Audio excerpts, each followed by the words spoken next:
Em, and you're down in South America. Yes. And you were just did a week, well, actually 2 weeks of crusades. Yes. Tell us a little bit about crusade life in South America.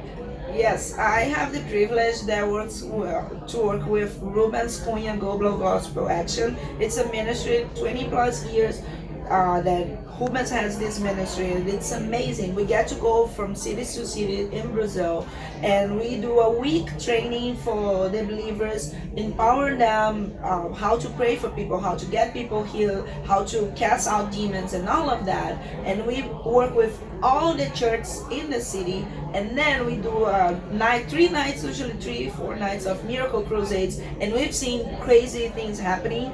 And we are just in the Amazon, so I just flew from the Amazon yesterday. Yeah. And so we had amazing things happening, great miracles, and it's fun how we also do kids crusade there. Okay. On Saturday morning we have a conference for the leaders, the pastors and leaders in the city, and we do kids crusade. And it's amazing because we go from school to school preaching and sharing the gospel, and not just sharing the gospel, like giving those kids and teens hope.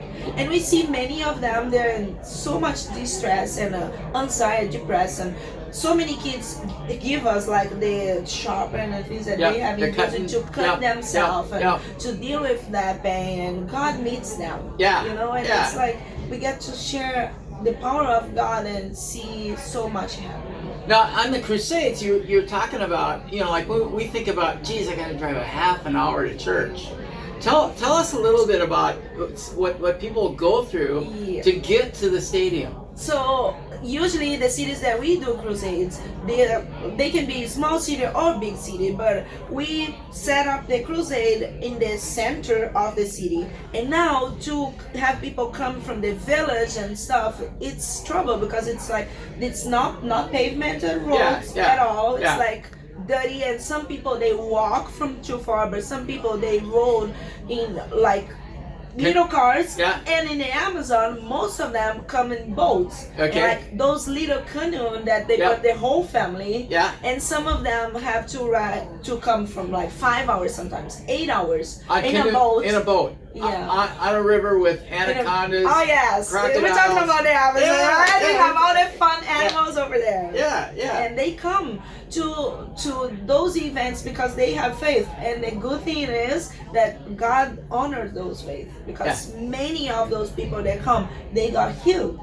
Like people that had cancer, and a lady that had cancer, she came in one of those and she got completely healed. Her left side was all gone because of the cancer, you know, like she couldn't feel it all, she couldn't hear, and God met her, and through the prayer, during the moment that we were praying, she got all restored, and she could see, she had the movement, she could feel, she could even hear.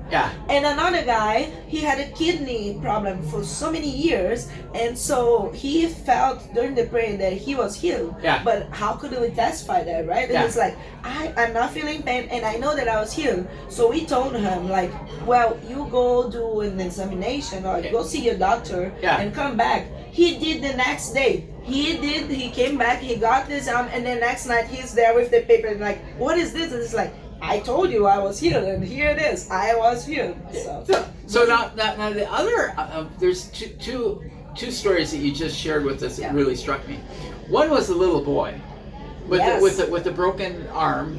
And so he was at the crusade the previous week. So we had 2 weeks crusade in the Amazon. One in Iranduba and another one in Manacapuru. 2 different cities. They're kind of close. But so this guy, he's a teen probably, and he was in this. He had a motorcycle accident. And so he had to put a pin inside of his arm, and the doctor told him that he wouldn't have movements back to his arm. Probably maybe like 1 year of physical therapy he would be able to get it. And now he was in the first week, he was from that city, Iranduba, and nothing happened to him, at least he thought. So he traveled to the next city next time, and it was the last night of crusade. And during the prayer, he just felt like, oh, I think it's moving. So he broke the cast out of his arm, and then he's like moving his arm, holding it, and I'm like, what are you holding it? And he's like telling the servant, and I'm like, you're gonna go up in the stage, and he's crying and sharing the testimony. And not even his mom knew that he wouldn't be moving his arm, but during the prayer, he just got completely healed. Wow. So we're going to stop, and we want to talk a couple more stories on the miraculous, as far as with the supernatural, with the clouds, the rain. Yeah, I mean, this is the God. You know, people think, it's the God that we serve, the God that I know, that you know, that and He loves everyone so much that everybody can experience the same God. It's available to us. It is available. Okay.